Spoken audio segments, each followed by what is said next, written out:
angry Black woman trope. It's time to unpack the truth and context behind this harmful stereotype. Well, we just want to thank you guys so much for tuning in with us. Shout out to True TV, what they're doing here. It's been an amazing opportunity. And in case you were wondering what the name of this show is, Woman to Woman, what is that? Stay tuned for more, y'all.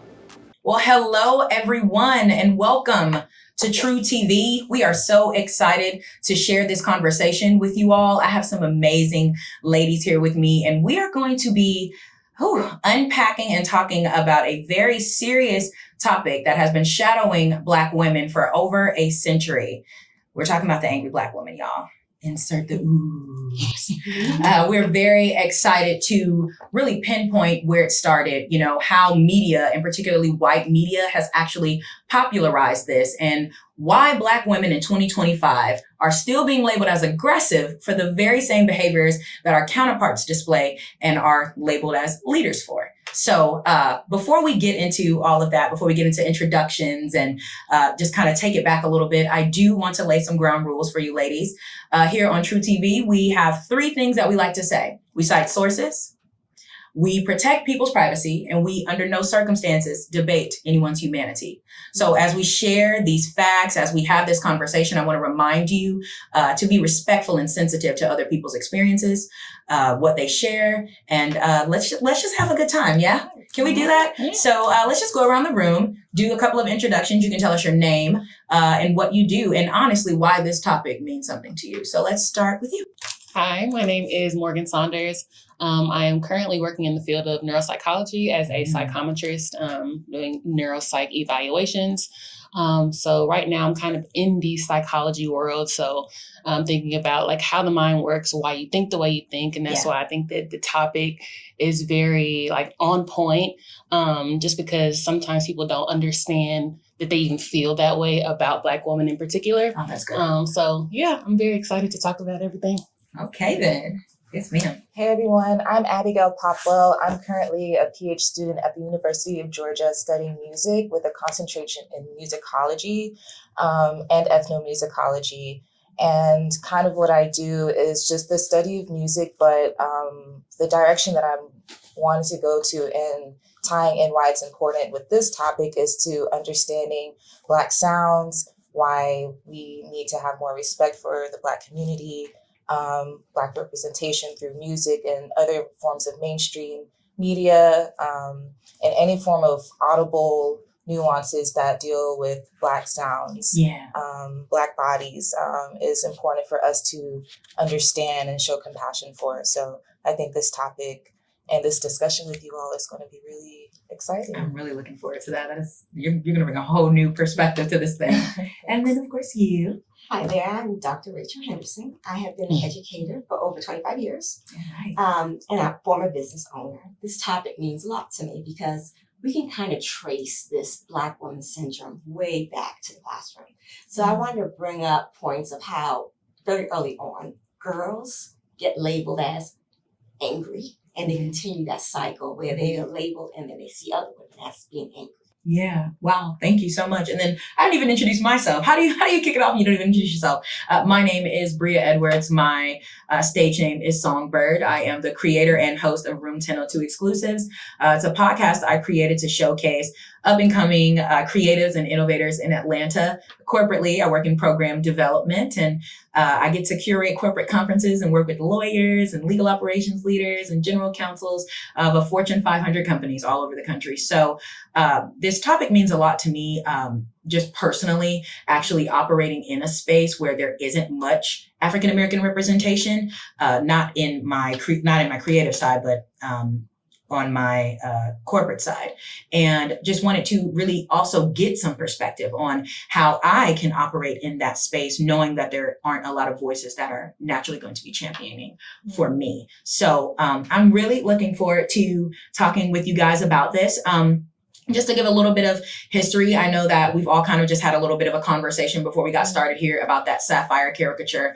And, it's funny when I think about caricature, I think about the fact that it's supposed to be like an imitation of something, but it's an exaggerated imitation of something. So when you put those two together, the sapphire caricature, aka this exaggerated imitation of what an angry Black woman or an aggressive Black woman is supposed to be, I think that that's really important because we're living in a technological age. Like everything that we do kind of comes from what we see. We're influenced by so many different elements. So I just wanted us to talk just a little bit about where this comes from. Like, where did this angry Black woman stereotype come from? And I know you mentioned that it, can be traced all the way back to the classroom. So can you just share a little bit about what you mean there? Well, I know, like in the classrooms, very early on, they begin to label girls who are talkative. They label them as aggressive rather than fun-loving. You begin very early on to tell girls, your demeanor is not acceptable. Your demeanor offends others. So very early on, girls begin to think, okay, if I speak out for myself, I'm doing something wrong. Right? These people are going to look at me like she's angry, right? And then you see that perpetuated, right? Yes. She asks a question in class, or she questions the answer in class. All of a sudden, she's disrespectful. Yeah. She's not following the rules. Right? And you see our girls continuously getting into trouble, right? It's our girls that get suspended, and usually just for speaking their mind, right? They're not allowed to have that opinion. That's a really good point because it is also displayed that way in the media. I was looking at that video where it kind of talks about Amos and Andy and just all the different ways that we've seen the sapphire caricature displayed. And it is always the friend who has something to say or a little bit extra sprinkle on top. They might have a more bold personality, but it doesn't necessarily have to be associated with aggressive or angry. And I think that the two sometimes become synonymous. Like if you're an angry Black woman, you're also an aggressive Black woman. And it's like, where did that even come from? And so when you do trace it back to things like the Amos and Andy clip and just those little pockets where they drop it into TV shows, and even though that's usually like the best friend character, right? It's still like the least liked character or the character that is naturally displayed to not be liked. And I know they gave an example like Pam with Martin, like Gina's a lot more mild mannered and Pam is loud and she's this and that, but maybe Pam was just a little bit more bold and it's funny because when you think back to Martin, right? That's usually who you think about, Pam and Martin going at it, right? So she made a big impact, but I just want to know if either of you want to maybe share like how you feel like that sapphire caricature has displayed itself, just even in your experiences with watching television or reading books or anything like that. You want to? Ladies first. So the caricature, especially like if we're speaking about Pam for this example, I think the like nuance of her character, like she's bold, she's outspoken, and we kind of associate that with the aggressiveness, but we can also think of it as she's someone who speaks up for herself, or she's someone who is direct. And I think that is what kind of makes it.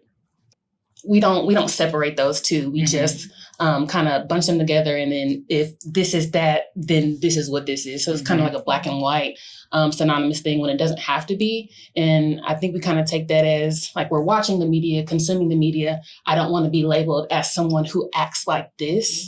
So it's like we are also ingesting the media and kind of internalizing how we will be, just kind of thought of if we exhibit the same like behaviors or emotions or speak up for ourselves in the way that she does in this media. Like, I don't know. I think it's not fair. Of course, nothing's really fair. I think that's like the negative impact that media has because we like seeing, women, Black women in these spaces, in these roles, but at what cost? Correct.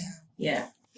And kind of to add on to what Morgan was saying, even when we have these displays of raw emotions, I argue that it can be okay to be angry. There are some reasons why we need to be angry. And the consequences of that is that Black women tend to be chastised and villainized quicker than maybe somebody who isn't Black. Yeah. And it makes it hard for us to even be vulnerable in those kind of emotions.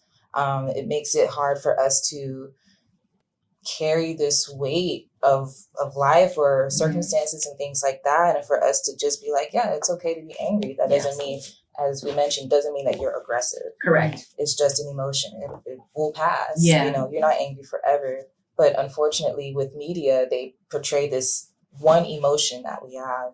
And it's like, that's who we are. And it's like, no, we're more than that. Mm-hmm. We can be angry, but how it's being framed is that we can also be that and happy. Yes. And unsure. Yeah. And funny, you know? Right. The layers to it. And that's why, and I hate to keep, I'm sorry to just keep going back to the Amos and Andy thing, but it really stuck out to me because one of the things, there was this clip that I was watching and it was just breaking down the different caricatures. But specifically when it was talking about the sapphire caricature, it was mentioning how, you know, she has to be defiant. Like, so that whole show is about a husband and a wife, right? And she's so defiant to her husband. She's always talking back and is this, do you think you can live without me? And I'm all that, like just very, it has a negative undertone. It's like it displays this ideology that if you're angry, you're also you're doing it to demean. You're doing it to tear someone else down. You must lack something within you to tear someone else down. I like that you even mentioned that it is okay to be angry, because I was going to say like anger like exists. Yeah, like it's actually totally okay for it to exist. And even going back to what you said about these young girls, unless you actually ask, you have no idea what they're carrying into the classroom, right? So I think that if we take a step back and actually give people the opportunity to see the layers and how they even got to anger, then maybe it could also be de-escalated as well, long before it ever has to be projected out. And I was just thinking about like, this all was in one clip, actually. It's really interesting. But they were talking about particularly how a lot of this is being displayed from non-African American or non-Black American perspectives. So it's not like it's like a Black woman writing this and saying like, this is how Black women are. This is the experience that I have. I have a friend just like this. It's someone else's portrayal of what's taking place in the African American community or Black American community. And I even think about the fact that if it were from our perspective, very similar to an Issa Rae or someone like that, you would at least get the story, right? It wouldn't just be, she has a bad day every day. It would be, man, she had a bad day because insert. She did everything she could not to even let that boil over and come out and affect you in yet some kind of way. It never is that way. And it's almost become natural to be displayed. And one of the things that I was thinking about too is like, you would think that it's coming from a place of this is what we see, so we're displaying it, but in actuality, they're displaying it and then it's being mimicked out in the real world, right? So like you said, now it's becoming, well, I don't want to be the friend that acts like that, or, oh man, I do act like that. Does that mean I am that way? Or, you know, it kind of almost makes you feel like you have to walk on eggshells and you can't actually have a bad day or be angry. Anybody have any other thoughts on that? But you think about that, the script writers, film, they are not usually women of color. Correct. So they are creating that image that they want others to see of Black women. You know, going way back to that clip you talked about. They wanted to see her as angry at her husband. She's always telling him off. Yeah, she is. To make it seem like that's all Black women do. Yeah. They tell people off all the time. That's good. Right. So they purposefully try not to show that there are layers in us, right? Rather, we are just one thing. We're angry. We're always angry, right? And the reason why doesn't even matter. You're just angry. Right? Yeah, that's actually really good.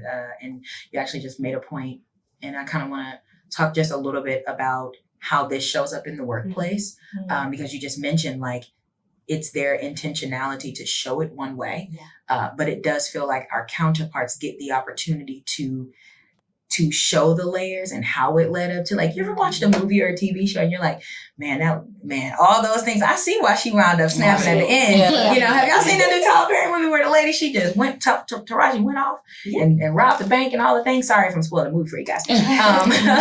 But, you know, he gave us the nuances of how she got there. And I'm sure at some point everyone could tap into some part of her day and be like, ooh, I know, girl, that check was how much? Yeah, that would have sent me off too. You know, like the things that humanize the person and give them human characteristics.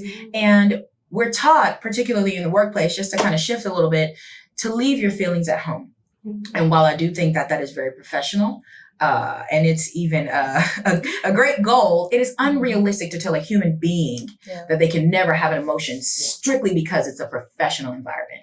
And, you know, even as I mentioned in the intro, like, we could do these things, the four of us sitting here as Black women, we could do these things and be labeled aggressive, and our counterpart could do the same thing, and it'd be like, well, she was just being a leader. You know, she was just trying to keep order. She was just trying to keep the peace. And she did that the best way that she knew how. I know that you mentioned that, you know, you wanted to share a little bit about that and what that looks like, kind of demeaning those emotions and then saying like, well, when the other person does it, they're just being direct. So if you want to share a little bit about that.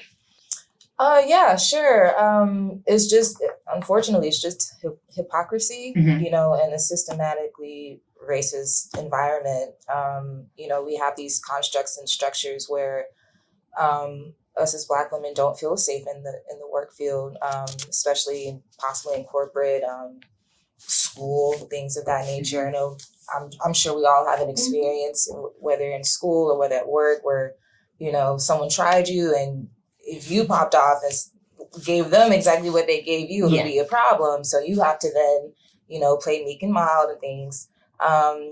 But yeah, it's unfortunate that we have to juggle these things as Black people, Black women, on top of just dealing with paying the bills and menstrual cycle. You know, like, you're dealing with like real things on top of having to then, you know, play face and then play this game just to literally survive the workday or the school day. And it's hard. And I hope that we can then show ourselves grace enough to be like, I did what I had to do. Yeah. Whether you had to let that person know what's up or not, you know, giving yourself that grace so that you can then move forward, you know. Yeah. Where in the workplace do you guys feel like this shows up the most? The whole stereotype of angry Black women. I personally would probably say in companies or cultures where there isn't a lot of Black representation. So like if there's maybe like your company has one Black employee, you might not even actually be used to how African Americans speak, how they express themselves, or how Black women express themselves. And so for me, and I've had a bit of an experience in that way, just being misunderstood solely because of the way that I speak. Zero intention of malice, zero attitude, actually. But it definitely comes across as, to my counterparts who may not fraternize with my type of people often, like, that girl is like, she's kind of mad, or she's just a little too sassy, or when it's solely just my personality, right? What about you guys? Where do you feel like it actually like shows up the most corporately or in your workspace? You would think, usually when you see Black women who are determined and looking for leadership roles, right? Anytime they speak up, they say something like, oh, she's angry. We don't want her to lead us. Right? We don't want her to become a manager. Right? So we see that very early on. We can't have a bad day. We can't go into the work and say, I need you to do this, and I'm not in the mood. Right? Because that comes off as angry. Right? So very early on, if you are trying to do something beyond smiling and taking orders, right, everything else becomes angry. Go ahead. Well, I was just gonna kind of add to that. The women, like you said, who are determined, or the women who are already in those leadership roles, especially in places where there isn't a lot of diversity, especially like I can say for myself, like there are, Black women where I work, but maybe in the space that I'm in, I, typically deal with people who are not Black. So like you said, you just may not be around people who are Black women. You may not know how they speak or how, maybe if I'm just like digesting something, maybe I have the RBF and, it just kind of looks like that. And so now you're like, okay, well, is she mad about something, or she must be mad about something because this is how she's looking? Mm-hmm. And that is like the kind of unchecked biases that I was kind of referring to. Yeah. Just kind of assuming like you don't know me, especially personally. Yeah. We're at work. You only know me professionally or what I let you know. But because you have this idea that this is how Black women are, this must be what she's feeling or why she's acting the way she's acting. Yes. It's kind of unchecked. Yes, I actually watched a video. Michelle Obama was doing an interview with Oprah. They were in the White House. I don't even want to lie and act like I know which term it was, but it was her last interview before she was getting ready to leave the White House. And she mentioned how she had been labeled an angry Black woman. And she was very unsure how this came about, because one of the first things she said was like, but these people don't know me. Yeah. Like, they don't actually know me. Like, you see me walk around with my husband and show up to events and, sit in the White House and do all the things a first lady's supposed to do, but you have zero idea of who I am as Michelle. And she was like, man, like, it almost made me feel like, okay, well, am I doing that? Is it subconsciously kind of turns into this thing where, like, even when you're not trying to be that, someone else is seeing you as that. And I think it's so important, especially in workspaces. Again, I think that it is noble to just want people to just come to work, do the job and go home. But I think that if you're not going to take the time to get to know your coworkers, get to know them as people, or at least try to break that barrier. Because I know some people are just like, listen, I just want to be your coworker, babe. I don't want to be your friend. Yeah. And that's fine. And we don't have to be friends to know one another enough to respect one another and our feelings and how we respond, etc. But if you're not going to take the time to do that, it's very harmful to use this rhetoric and just label someone as something. You wouldn't want to, honestly, labels stick.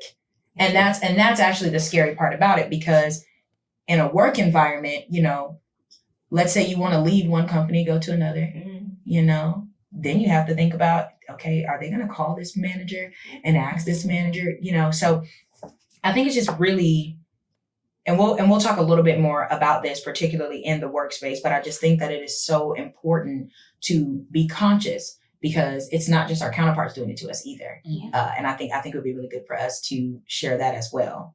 It is not just non-Black people labeling you as the angry boss. The rude Black lady at work, the older Black woman who's stuck in her ways, et cetera, et cetera. So I'm literally sure that we all can account for an experience that we've had, whether it was in the workplace or not. I know we're specifically talking about the workplace, but with maybe a Black man or another Black woman, where if your response was not super shiny and preppy and perky and, the response that they wanted, then they've even yelled at you like, you just a bitter Black woman. You just an angry Black woman. You know what? I'll be honest and say that I've even been that person to like go to McDonald's. Mm-hmm. Yeah, sometimes I still eat McDonald's, y'all. Well, I haven't in a while, don't judge me. But you go to like a fast food restaurant, and the girl who's working the line, you can tell from the way she said, welcome to McDonald's, she's not feeling it today. And I have even fallen victim of being like, now girl, you could left your attitude at home. Like, if you don't want to work customer service, I'm sure we've all said it. You don't want to work customer service, don't sign up for the job, and without even considering what could have possibly happened, what kind of environment she works in. It might not even be her. It could literally be the people around her. What did Paul say? A thorn in her side. Like, you know what I mean? Like, and we don't even know that. We're just coming from the place of, we even have been indoctrinated to have this idea that you should act like this and this only at work. That's it. And you cannot show anything else. And I was reading some of our notes before we got together, and I know that you even mentioned something about how anger is not actually unprofessional, but it can actually be used as a catalyst for change. So can you kind of break that down for me? I thought that was kind of like, I was like, okay, yeah. So you think about it when you're in a work setting, right? If you don't agree with something, right, and you're trying to express your opinion, your opposition to something, Mhm. right? First of all, that's going to be labeled as angry, Yes. right? And sometimes you need to show that I'm not going along with the flow Mhm. because it's not the flow I need to go with, right? And the minute you do that, while others find that as angry, you're trying to promote some change. Yeah, oh, that's good. I don't think this is correct. Mhm. I'm not going along with this. Yeah. Right? I think we should do X, Y, Z. Mhm. Right? And so while others want to label it as angry, let them. Right? You're trying to cause a change. Mhm. Right? And sometimes it's just necessary. Yeah. Yeah, that's actually really good. Let them. Isn't Yeah. there a book? I feel like everybody's reading a book right now called Let Them. Let them. Let Them. Everybody's reading a book like that.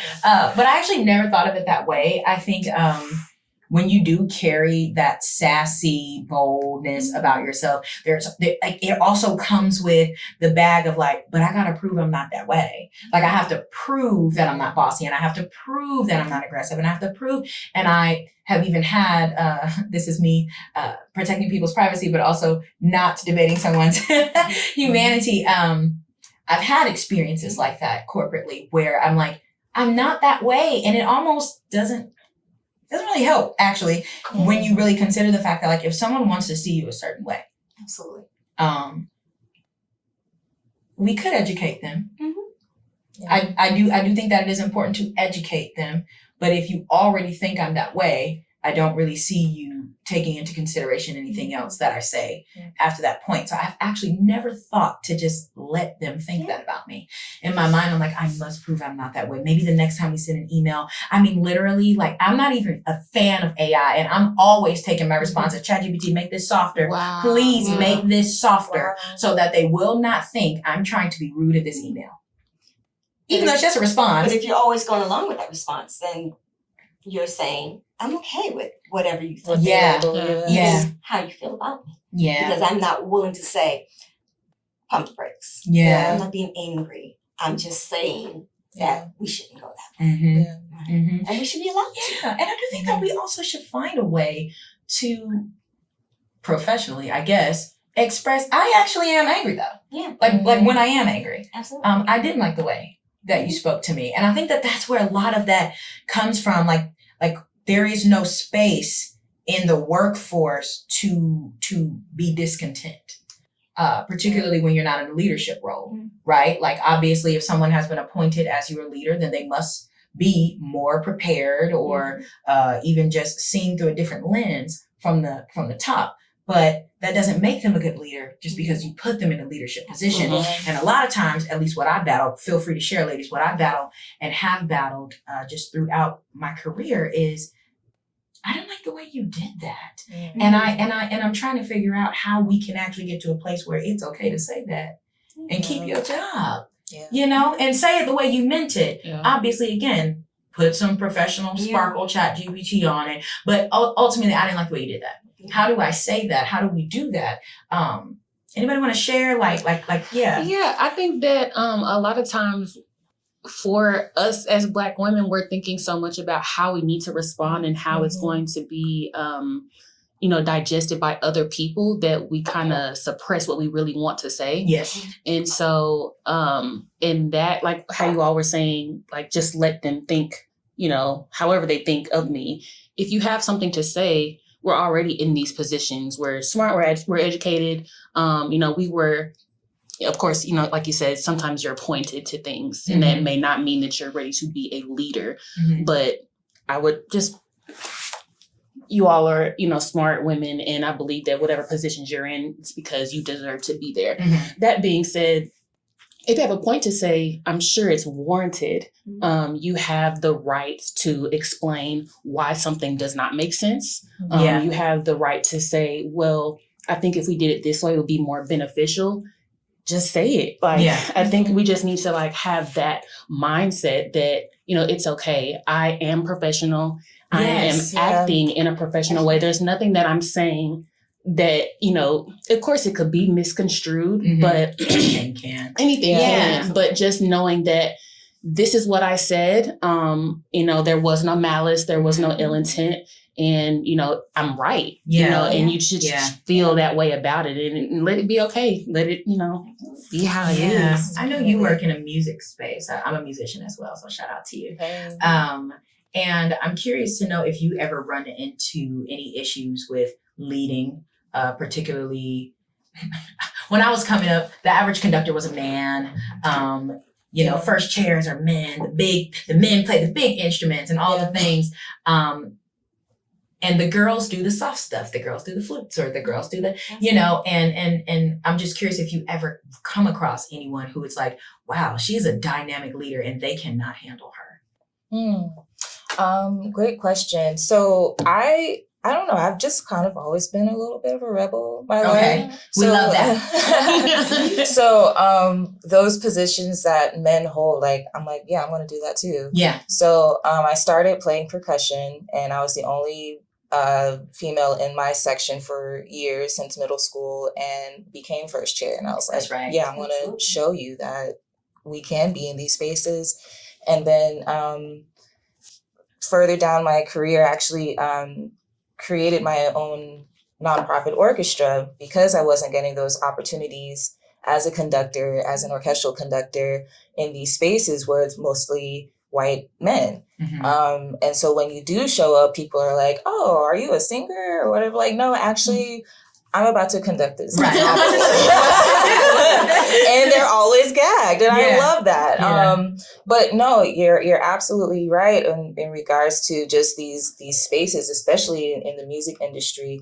Who's the face of these important ensembles? Mm-hmm. And I'll even argue who's behind the scenes, like who are the sound engineers, when with like music productions and things, who are the music producers and stuff. And you see a lot of men in these spaces, and that can then tie into, misogyny and not, there not being spaces held for us as women to be, to shine just like them. Yeah. And to go even further, sometimes we are exoticized in a way of like, oh, you do this instrument, or, oh, you're in this position. Mm-hmm. Whereas you won't say that with a man. You're just like, oh yeah, he's just showing up to play the drums. But when I come in and play the drums, like, okay, yeah, I know I look good and stuff like that, but I'm here to do the job just like everybody else. Right. But it's like this target of like, oh my God, I've never seen this before. And it's like, well, great. We exist. Yeah.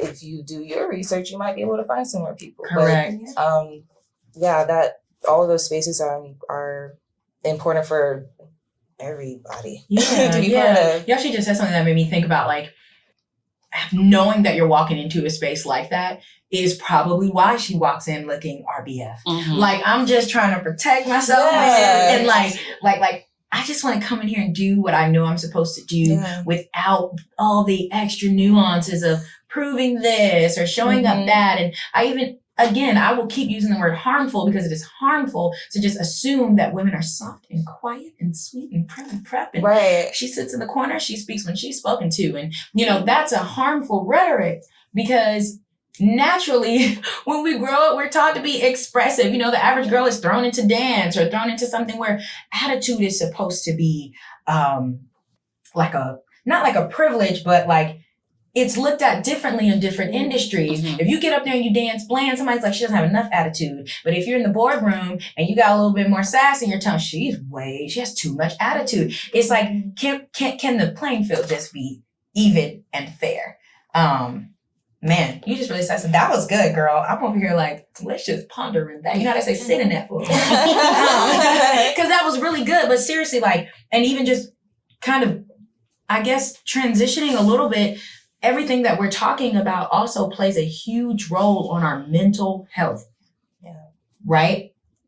Trying not to be a certain way, trying to show up a certain way, sometimes having to prepare yourself to talk to specific people. Yes. The code switching on and off.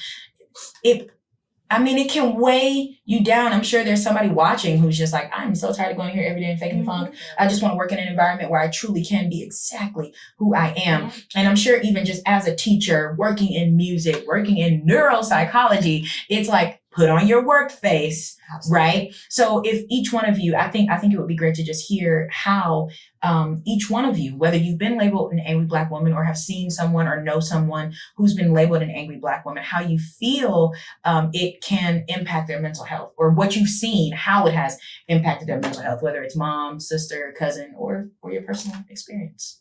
I mean, you have to understand it does take a toll. Yeah. Right. It's like this dual personality can only last so long Mhm. before it really starts to wear on you. Right. Mhm. So you are going to see some issues with our mental health, right? It becomes depressing. Yeah. Knowing I can't go to work and be who I am. Mhm. Right. It becomes just a state of disillusionment. Mhm. Right. You're like, am I that person or am I This this person, person? yeah. Right? Because you're spending so much time trying to make yourself okay for them, Mhm. right? And then you go home and you just want to be you. Mhm. And then when you at home, you're like, is that me? Mhm. Right? Because it's just too much. Right? And so it can take a toll on our mental health. Yeah. Right? You're going to see that, we are going to suffer depression. Yeah. Right? It is sad. And we have other anxiety and other issues going on mentally. It takes a toll. Yeah. Yeah. I was gonna say it, especially like the anxiety Yeah. of it all, on top of doing your job. Absolutely. Now we have an added layer of I'm doing my job, and then I also have to think about how I'm perceived at work doing this job. So Yeah, it's yeah. like another job within itself, Yeah. and it's just something extra to think about, to perseverate on. And you're just like, okay, I don't know what I need to do or how I need to say this to be I guess just accepted in the way that I want it to be. Yes. Yeah. So that's just a whole other thing. Definitely the whole anxiety. Mm-mm. Yeah. Yeah. Yeah. You can literally develop neurological illnesses like multiple sclerosis from just this amount of stress of trying to be performative. Yes. Me being in school right now, they're code switching, just as you mentioned, Bria, and it's so difficult to just have to mentally prepare to be in these spaces where you're probably outnumbered, where you're probably not, your race isn't truly respected, things like that.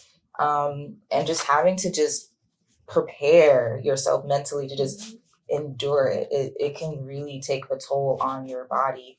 I've personally lost some of my hair due to getting this degree, it's really stressful to just be in these white spaces and you feel like you're the only one that has to defend, and then you're like, do I have to be this token Black person to defend myself? And that's a whole nother layer too, because sometimes you don't want to be that person. That doesn't mean that you're taking your Blackness away necessarily. It just means that you do not want to have to deal with that. They need to do the research, and be the ones to accommodate us. It's really what it should be. But unfortunately, we're not there yet. But it can just really take a toll on yourself physically, neurologically too. Yeah, like actually getting sick. Yeah. Having zero clue where from.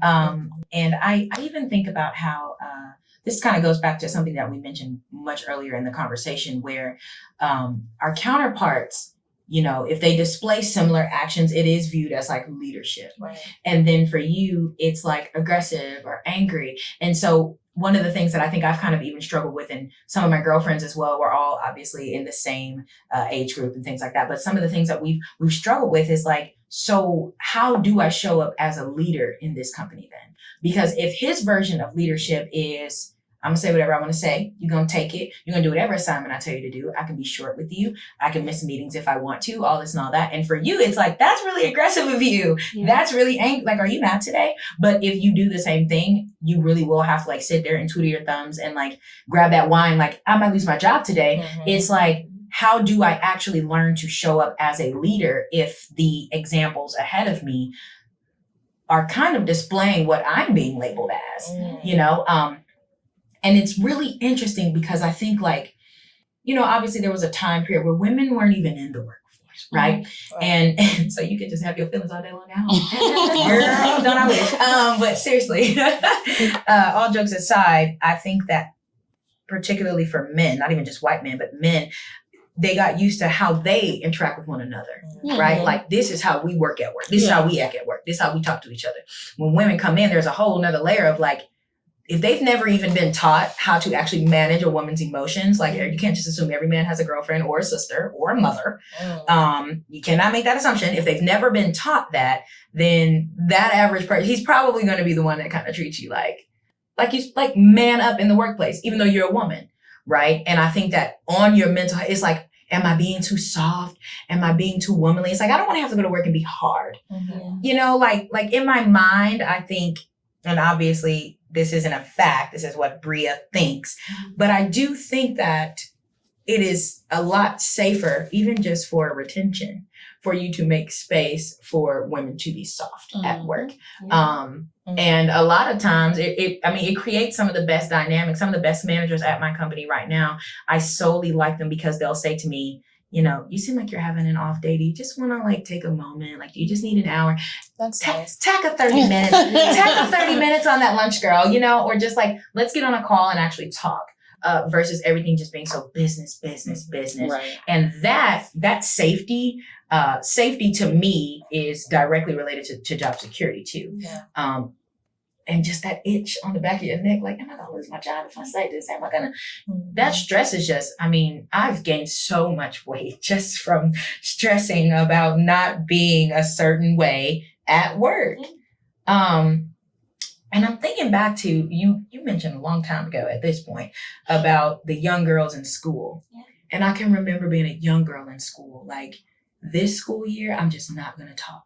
Yes. Like, oh wow, that just made me feel so seen. Everybody's like, yes, comment yes. No, I'm just kidding.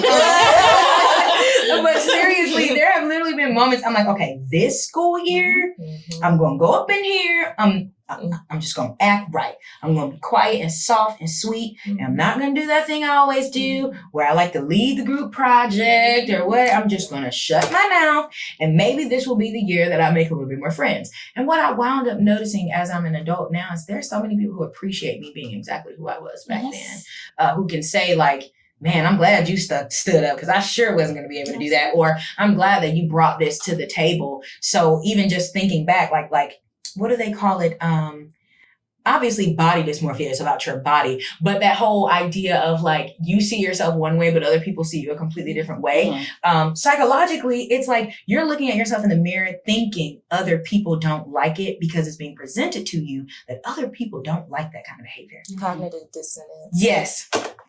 Look at that.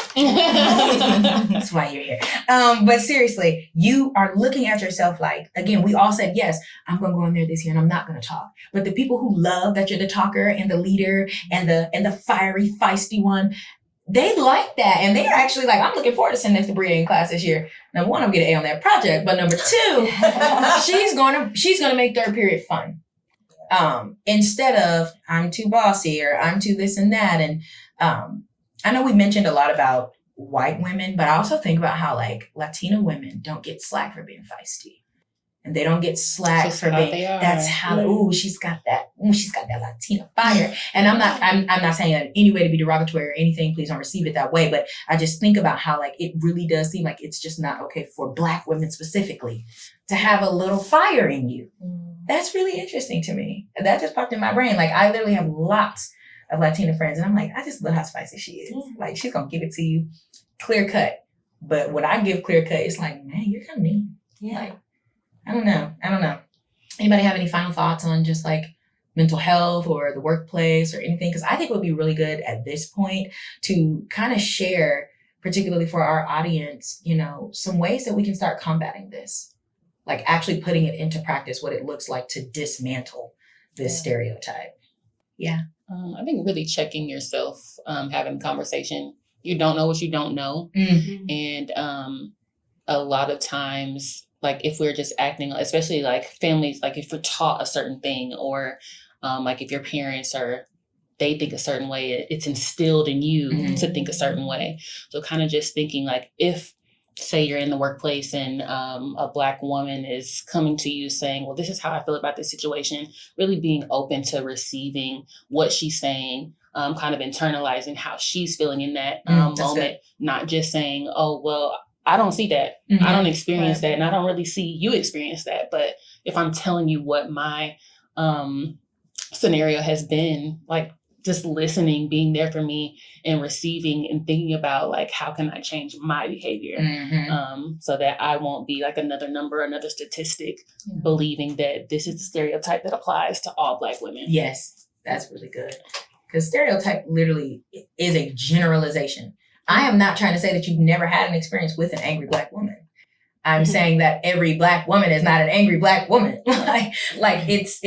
I mean, I might have been an angry Black woman to you before. It just depends what day was it. But we do have to be careful. Again, generalizations are harmful.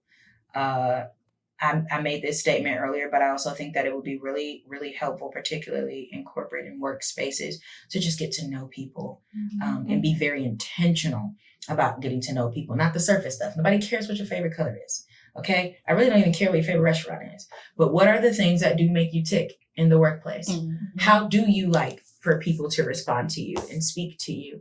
And I think even for African Americans, whether you're women or Black American, I think that it's really powerful to acknowledge that we do this to each other as well. So one of the ways that we can dismantle it is just by not even feeding into it. Like, don't be another Black person calling another Black person angry or aggressive. That's my little take. Yeah, and it goes both ways. Like you said, that when you have that notion when you're in school, this year I'm going to be quiet, right? First of all, you're taking away from who you are. But the moment you walk into a classroom, quiet, unwilling to say something because you're like, I'm going to be good today. They still take it wrong. Yeah, they do. They take that wrong. They take that as, she has an attitude today. She's mad, right? Because she wouldn't normally do that. Correct. So it becomes one. You can't speak. You can't stay quiet. Yeah. Right? Because either way, I think once a person is labeled, or once others want to label that person as angry, it is very hard to dismantle that, right? Because no matter what I do, you're going to perceive it as angry. Right? I can't come into the workforce and say, today I'm going to be good. What is good? Right? You know, because you're defining good differently for different people. Yeah. Right? For that white woman, good is one thing. And if I do the exact same thing, I come to school and quiet, I'm doing what I'm told, you're angry. Right? So then it does become very difficult to dismantle that. Yeah. Right? Because you start to say, well, how do I check myself? Yeah. That's good. Right? That checklist becomes just as confounding as playing two selves. Yeah. Okay? So you're not quite sure what to do, because the opposite of what you think will come across as angry still comes off as angry. It comes off as, now you have an attitude. Now you don't want to participate. That's good. Yeah. You don't want to be part of this group. Right. And you're like, well, do you want me to talk? Or you don't want me to talk? It's like, damn if you do, damn if you don't. Exactly. Yeah. Exactly. Yeah. That's actually a really good point.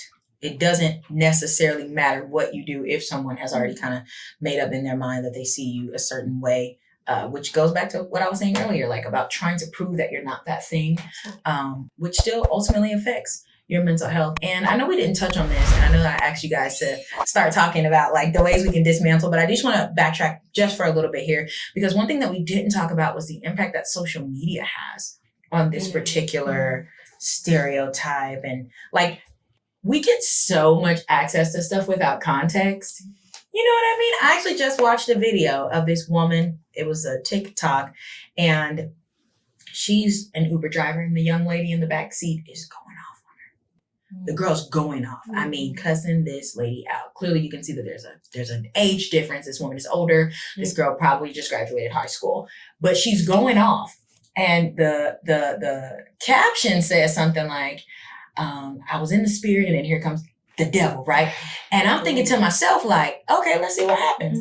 And as the young lady is talking, I hear her saying things about how like her money is involved. I'm going through a lot right now, all these things. And I start to think like, see, I don't even have the freedom to judge this scenario just based off of this 1 minute clip that this lady decided to clip from however long this conversation went on to share that with me. And I think that social media does a lot of us a disservice with that. We get clips and just small little tidbits and sound bites of what went on, but there's usually a much larger scale, a much larger thing happening. And I think that happens even on the news as well. Absolutely. Like the media has such, I mean, we are taught, I literally majored in this, to give you the stuff that's going to make you be like, oh, I need to watch a little bit more of that. What is that? Versus like the foundational stuff that might make you look at it a little bit differently. Like she actually was not the problem. They were the problem. Right. She actually was responding to someone who did something to her. What do you guys think about that? Anybody got any thoughts on that? I think along those same lines, particularly with things like TikTok, Mhm. right? I think we as Black people Mhm. feed into these stereotypes. Right? Yes, we do. We want to post the videos of us going off. Mm-hmm. Right? We want to post the videos where we're spanking our kids or we're doing something outrageous, Mhm. right? Because those are the clips, Yeah. it's views, Mm-hmm. right? So we feed into that stereotype. We want everyone to watch our videos, right? So we do something outrageous, right? And it usually does feed into all those negative narratives Yeah. that people have about Black people, right? And we need to stop that, right? Yeah. Is it more important for you to get views or for people to know who you are? Yeah. Right? And it becomes one of those things, the views are more important. Yeah. So we feed into that Yeah. because we know everyone likes a video of an angry Black woman. Yeah. Right? It is so hilarious to watch that woman go Go off. off. Right. Right? Why? Right? Why do we continue to watch it? Why do we still laugh? Mm, Right? that's Like you good. said, there probably was a reason, but we didn't see that reason. Mhm. Right? But we thought the action of going off was Mhm. good. Right? We're going to share that clip. That's a good Right? We point. share it with everyone. That's a good point. Yeah, I'm thinking about Serena Williams right now, and I'm thinking about the cartoon that was drawn of her after the U.S. Open Mhm. with her and Naomi Osaka. And I don't know if you all have seen this, but it's pretty much of her looking like an angry Black woman. Yes. But it's even just kind of racialized, caricatured. She's presented muscular, bigger than she actually is, and she's stomping on her Tennis racket? tennis racket. Okay. Yeah, I don't play those. So she's stomping on that, and in the background, Osaka is saying to the ref, "Oh, can you just let her win?" But for context, the umpire did her wrong because she did a play, and I believe the umpire called it out, that it wasn't out, and she says, "Every time I'm here, you guys give me a hard time." So she's pretty much like just Fed up. speaking up, saying her thoughts, and the umpire isn't giving any kind of retaliation or anything, and then they had to bring even more people, and then unfortunately they ended up siding with the umpire and not Serena. So she's just like upset and visibly upset, saying, you guys do this to me every time, Yeah. And then I believe it was in Australia that this artist did this, which is like crazy. So you don't even know Black women, and from a whole different country and things like that, and you're making this caricature of this woman, and again portraying this angry Black woman. And even though it's not necessarily TikTok or Instagram or Facebook, it's still a form of media, And unfortunately, the foundation of media is through the white male gaze. So if they're viewing certain things as a certain way,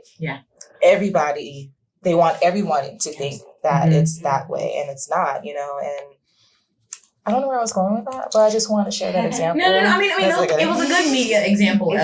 Also, because like you were saying, like just because it's not the forms of media that we digest the most doesn't mean that there's not still other media out there that, showing that. I mean, even with the news, or, I mean, this last election, just the way that, Kamala was consistently attacked. And I'm not even trying to say it from a perspective of like, I'm just team Kamala, baby. But I'm just saying like woman to woman, Black woman to Black woman, whether she's this percent of Black woman or not, Black woman to Black woman. Yeah. It was not a good feeling to see her torn down that way. Just like, can we talk about the facts? Can we talk about her deserving this because she's literally worked in how many branches of the government? Can we talk about that instead of it being like she has emotion or she's this or she's that? It's so even though it's not the news or Instagram, like you said, it's still a form of media that they're using that, I mean, still getting traction for you to have seen it and she's seen it. I don't know if you saw it. I personally had not seen that caricature, but I'm interested now to go and see and digest it. But again, it's everywhere. Yeah. In any outlet that it can be put on, it's everywhere. So I didn't want to cut you off if you had something to add, but if not, I want to give everybody, I want to challenge us really quickly. So, okay. So we keep talking about angry Black woman, don't call me that. So what would be a better word? Like if everybody just had to change that one word, blank Black woman. Concerned. Okay, concerned. Passionate. Oh, I like that. Decisive. I like that. I was gonna say blunt. That's me all day. And I promise you, every time I'm blunt, somebody's like, she must be a little upset today. I'm like, I'm just being straightforward. Yeah. And I'm learning to do that, right? Because all the emotions carry other things. So that was really good. Wow. 3 great words. I think it would even be great for our audience to share some of that with us. So I hope that, they're flooding the comments with what they think would be a great word to replace that. So we've talked about the history. We talked about how it affects us in the workplace. We've talked about how it affects mental health. So now let's talk, and we've even talked a little bit about what it would look like to dismantle that, right? What would you want if each one of you can just briefly share? Everyone's watching. What is your takeaway? What do you want them to take away from this conversation? And it can, and this is obviously also an opportunity to share anything that you haven't had a chance to share yet, or something that was just heavy on your heart that you really wanted to bring to the conversation. So we can start this way and make our way around. She's like, darn, not me first. Well, what I would like people to take away is pretty much what we've been trying to get people to take away from the very beginning. Don't look at me as a Black woman, whether I be angry, quiet, whatever it is. Just look at me as a person. That's good. Who has something to offer. That's good. Right? I'm here because I have something to offer. Right? And my color doesn't matter. My gender doesn't matter. My age doesn't matter. That's I good. have something to offer. Right? And if people take that away, that would be amazing. I love that. The kids say clock it. I would say allyship is extremely important in this. Believing Black women the first time. And I was taught in the work field that, and I'm thankful that I learned this, that you stick with your people. And if you have issues, you speak privately about it, whether it's in the break room or over the phone via text, but you don't let those grievances be displayed out in public, so we can show that unity. We can show that we can do the job just like everybody else. But importantly, with the allyship, it then creates solidarity. So if there's a case where you might show up as that angry person, there's somebody that could vouch for you and be like, but they're still doing the work. I think showing that togetherness creates unity, and that also then creates power. Wow, sounds good. I think being able to feel the feelings, and actually understand, like you said, we're people, and we're going to have those emotions, whether they be angry at the time or not. That's okay. And just kind of realizing that everybody has moments where they are angry, but overall, I am layered. I do have other feelings that, may show up in the workplace. Just because I'm at work doesn't mean that I'm not human and I'm not experiencing life, especially other things that may be going on in my personal life. Of course, we want to make sure that we are being professional and handling things according to, policy or whatever it may be for where we are, but just realizing it is okay to be angry within means at work. There are things that, like I said, it's concerning. It may concern you, and you want to be able to verbalize those things. So just kind of feeling all the feelings. Yeah. I would honestly say that my takeaway would probably be a culmination of what you ladies said, just mainly really being intentional about getting to know people first. I know that they say first impressions last, but I think that giving somebody one time to show you who they are is the most unrealistic clickbait thing I've ever heard of. And I think about, not to necessarily get spiritual, but I think about like how we always talk about grace, and grace originally started from like grace comes from God, right? Mm-hmm. So if you want the same grace that God gives you, like you have to be able to extend that to others. Yeah. And I think that if you can see them as a person first, if you can become an ally with them and join with them and understand that feelings are valid and people will have experiences, you'll be able to see them for who they are and not the moment that they're having. Yeah. And even sometimes there will be people who you feel like are always that way. And I feel like those are the people that you really need to hone in on and figure out, what is it with you? Yeah. Like, what is it with you? Seriously, because some people, it's not a moment. Some of us do have that boss where you're like, that lady is mad all the time, but you don't actually know anything about her, nor have you ever tried. Yeah. And it could also be creating this wall for her where it's like, I'm just going to come here and be this way. So I think that if we take all of that and put it together and just make it our job and our duty to be good humans first and get to know one another and appreciate what each person brings to the table, even if it is a little spice, even if it is a little attitude, appreciate what this person brings to the table and the dynamics that they create around you. I think we'll win. I think we'll win as a people, not just as Black people, or Black women, but I think we'll win as a people. Wow, this was a really great conversation.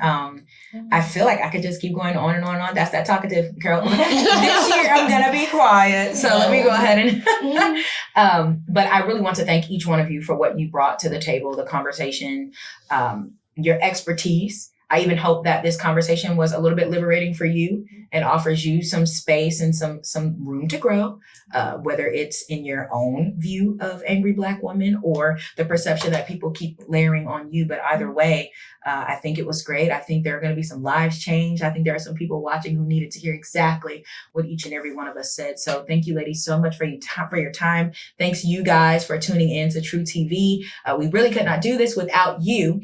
And listen, flood the comments, share your feedback. We'd love to hear more. And if you want to hear more, stay tuned. Thanks for tuning in. The angry Black woman trope is outdated. It does not define Black women. We see strength. We see talent. We see humanity. Let's build supportive, inclusive workplaces that value women's skills and voices. Together, we flip the script. From the angry Black woman to the happy Black woman. True TV podcast, Dismantling Stereotypes, honoring Black women's full humanity.